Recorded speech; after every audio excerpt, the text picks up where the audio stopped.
আসসালামু আলাইকুম ব্যারিস্টার হাসান। ওয়ালাইকুম আসসালাম। এসএলএম-এর উপরে কি পরিবর্তন আসছে? আমরা জানি যে on 21st of November 2025 government তারা পাবলিশ করেছে একটি নতুন পলিসি পেপার এবং সেটার ক্যাপশন হচ্ছে restoring order and control, a statement on the government's asylum and returns policy. এবং এটা সম্ভবত most substantial reform to the UK's asylum system in a generation. মানে এই জেনারেশনে এই অ্যাসাইলামের উপরে বোধহয় এটা মোস্ট সাবস্টেন্সিয়াল রিফর্ম হতে যাচ্ছে। এবং এটার কারণ সম্পর্কে যেটা বলা হয়েছে যে অ্যাসাইলাম সিস্টেমকে আরও তারা ফেয়ার করতে চাচ্ছে এবং ইফেক্টিভ করতে চাচ্ছে এবং আরও হিউম্যান করতে চাচ্ছে। তবে এই স্টেটমেন্টের 3টে অ্যাকশন পয়েন্ট আছে। প্রথমটা হচ্ছে রিডিউসিং অ্যারাইভেলস, ইনক্রিজিং রিমুভালস এবং new rules to make the asylum system. তারা বলতে চাচ্ছে এটা ফেয়ারার করার ফর দ্য রিফিউজি এবং তারা যাতে করে অথরিটি এটাকে ম্যানেজ করতে পারে। এখন আমি আসবো যে কী পরিবর্তনের জন্য এই পলিসি পেপারে বলা হয়েছে। প্রথমে আসছে যে আমরা জানি যে অ্যাসাইলাম অ্যাপ্লিকেশন করার পরে যদি গ্রান্ট হয় তাদেরকে রিফিউজি স্ট্যাটাস দেওয়া হয় এবং তাদেরকে 5 years লিভ টু রিমেইন দেওয়া হয়। তো এই পলিসিতে বলা হচ্ছে যে এইটা রিডিউস করে তাদেরকে 2.5 yearsের লিভ টু রিমেইন দেওয়া হবে অ্যাজ এ রিফিউজি এবং প্রত্যেক 2.5 years করে তাদের যে যখন তারা এক্সচেঞ্জ যাবে এটা রিনিউয়াল করতে হবে এবং সেই ক্ষেত্রে তারা অ্যাক্টিভ রিভিউ করবে যে তাদের ফেয়ার অফ পারসিকিউশন স্টিল তাদের কান্ট্রি অফ অরিজিনে আছে, তখন এটা এক্সটেনশন দেয়া হবে অ্যানাদার 2.5 yearsের জন্য এবং আফটার 20 years পরে যেয়ে তারা কিন্তু এই পার্মানেন্ট স্ট্যাটাসের জন্য কোয়ালিফাই করবে। এরপরে যেটা হচ্ছে সেটা হচ্ছে যে no right to family reunion. আমরা জানি যে এখনও যে আইনটা আছে যদিও বা এখন পোস্টপন্ড হয়ে আছে, সেটা হচ্ছে যে যারা রিফিউজি স্ট্যাটাস গ্রান্টেড হবে তাদের যে ফ্যামিলি আসার আগে তাদের যে স্পাউস পার্টনার কিংবা তাদের যে চিলড্রেন আছে তারা কিন্তু ইউকেতে কোনো অ্যাপ্লিকেশন ফি ছাড়াই কিন্তু তারা এদেশে চলে আসতে পারতো কিংবা এখনও এই আইনটা আছে যদিও বা এটা সাসপেন্ডেড হয়ে আছে। তো এটা মূলত আর থাকবে না।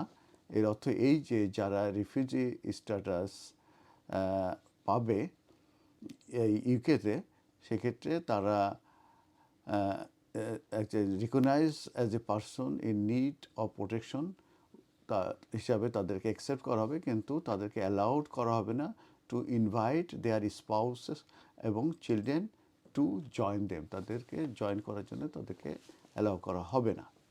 এরপরে যেটা বলা হয়েছে যে no legal obligation to provide support for destitute asylum seeker. Destitute asylum seeker যারা আছে তাদেরকে সাপোর্ট দেওয়ার জন্যে কোনো রকমের অব্লিগেশন গভর্নমেন্টের কিংবা অথরিটির থাকবে না, তাদের কোনো অব্লিগেশন থাকবে না। এরপরে যেটা আছে যে তারা যখন আসবে তাদের কাছে যদি কোনো অ্যাসেট থাকে এগুলো মূলত নিয়ে নেওয়া হবে এক্সেপ্ট ওয়েডিং রিংস। আর ফিনান্সিয়াল সাপোর্টের কথা যেটা বলা হয়েছে যে যাদের রাইট টু ওয়ার্ক আছে সাধারণত 12 মান্থ যদি কোনো অ্যাসাইলাম ক্লেম যদি পেন্ডিং থাকে এবং সেটা যদি তাদের নো ফল্ট থাকে সেক্ষেত্রে কিন্তু তাদেরকে এই 12 মান্থ পরে যেয়ে কিন্তু তাদেরকে পারমিশন টু ওয়ার্ক দেওয়া হয়। অতএব যাদের পারমিশন টু ওয়ার্ক থাকবে তাদের ব্যাপারে বলা হয়েছে তাদেরকে কোনো ফিনান্সিয়াল সাপোর্ট দেয়া হবে না, তার মানে তাদেরকে কাজ করতে হবে। এরপরে যেটা বলা হয়েছে যে একটি নতুন অ্যাপিলস বডি ক্রিয়েটেড করা হবে এবং এই স্টেটমেন্টে সেটা রেফার করছে যে ইন্ডিপেন্ডেন্ট বডি যেটা মূলত প্রফেশনালি ট্রেন্ড অ্যাডজুডিকেটর হবে এবং এটা remain to seen if the independent body will not simply be part of the home office. যদিও বা এটা part of the home office হবে না, কিন্তু সেক্ষেত্রে there will be no right of appeal from their adjudication and no judicial control over legally of their decision. তার মানে adjudicate যে ডিসিশন দেবে তারপরে যে কিন্তু আর কোনো অ্যাপিল রাইট দেওয়া হবে না, তার মানে একটা সিঙ্গেল অ্যাপিল রাইট থাকবে।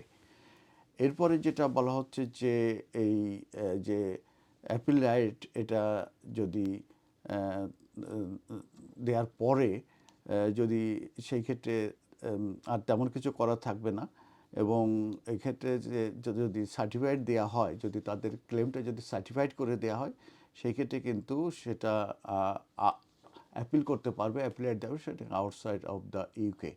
এই হচ্ছে মোটামুটি অ্যাসাইলামের উপরে চেঞ্জগুলো বলা হচ্ছে। তবে এটা কবে থেকে ইফেক্টিভ হবে কিংবা কার্যকরী হবে সেটার ব্যাপারে এখনও কোনো ইন্ডিকেশন আমি পাই নাই। আসলে আপনাদেরকে আবারও ভিডিওর মাধ্যমে আমি আপডেট দেবো। ধন্যবাদ।